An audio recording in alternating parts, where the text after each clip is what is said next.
പീഡിപ്പിക്കാൻ ശ്രമിച്ചെന്ന പെൺകുട്ടികളുടെ പരാതിയിൽ Delhi Shri Sharada institute of management ഡയറക്ടർക്കെതിരെ കേസ്. പാർത്ഥസാരഥി എന്ന സ്വാമി ചൈതന്യാനന്ദക്കെതിരെയാണ് കേസെടുത്തത്. ലൈംഗിക ചുവയോടെ സംസാരിച്ചെന്നും കടന്നു പിടിച്ചെന്നും ചൂണ്ടിക്കാട്ടി 17 പെൺകുട്ടികളാണ് പരാതി നൽകിയത്. സംഭവത്തിൽ ദേശീയ വനിതാ കമ്മീഷൻ സ്വമേധയാ കേസെടുത്തു.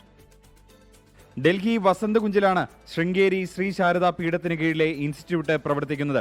ഇവിടെ സ്കോളർഷിപ്പ് ലഭിച്ച് PG ഡിപ്ലോമ കോഴ്സ് ചെയ്യുന്നത് പിന്നോക്ക അവസ്ഥയിലുള്ള 32 പെൺകുട്ടികൾ. ഇതിൽ 17 പേരാണ് ഡയറക്ടർ കൂടിയായ സ്വാമി ചൈതന്യാനന്ദക്കെതിരെ മൊഴി നൽകിയത്. അശ്ലീല ചൊവ്വയോടെ മെസ്സേജ് അയച്ചു, കടന്നുപിടിച്ചു എന്നിങ്ങനെയാണ് പരാതി. കുട്ടികളെ റൂമിലേക്ക് വരാൻ ആവശ്യപ്പെടുന്നത്, ഫ്രീയായി വിദേശത്തേക്ക് ടൂർ കൊണ്ടുപോകാമെന്ന് പറയുന്ന ചാറ്റുകളുടെ വിവരങ്ങളും ഇതിനിടയിൽ പുറത്തുവന്നു. വഴങ്ങിയില്ലെങ്കിൽ പരീക്ഷയ്ക്ക് തോൽപ്പിക്കുമെന്ന കുട്ടികളെ ഇയാൾ ഭീഷണിപ്പെടുത്തിയിരുന്നതായും വിവരമുണ്ട്. ആശ്രമത്തിലെ വനിതാ ജീവനക്കാരും ഡയറക്ടറുടെ ഇംഗിതത്തിന് വഴങ്ങാൻ നിർബന്ധിച്ചതായും പെൺകുട്ടികൾ ആരോപിച്ചു. സ്ഥാപനത്തിലെ വാർഡനാണ് ഇടനിലക്കാരനായി പ്രവർത്തിച്ചത്. മൊഴിയുടെ അടിസ്ഥാനത്തിൽ കേസെടുത്ത പോലീസ് സ്ഥാപനത്തിൽ പരിശോധന നടത്തി. ചൈതന്യാനന്ദ ഉപയോഗിച്ചിരുന്ന വോൾവോ കാറിലെ നമ്പർ പ്ലേറ്റ് വ്യാജമാണെന്ന് പോലീസ് കണ്ടെത്തി.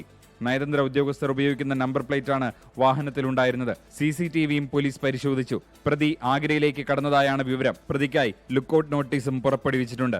കേസിന്റെ പശ്ചാത്തലത്തിൽ ഇയാളെ ഡയറക്ടർ സ്ഥാനത്ത് നിന്ന് ശ്രീ ശാരദാ പീഠം അധികൃതർ നീക്കി. പ്രതി നിരവധി കേസുകളിൽ പ്രതിയാണെന്ന് പോലീസ് വ്യക്തമാക്കി.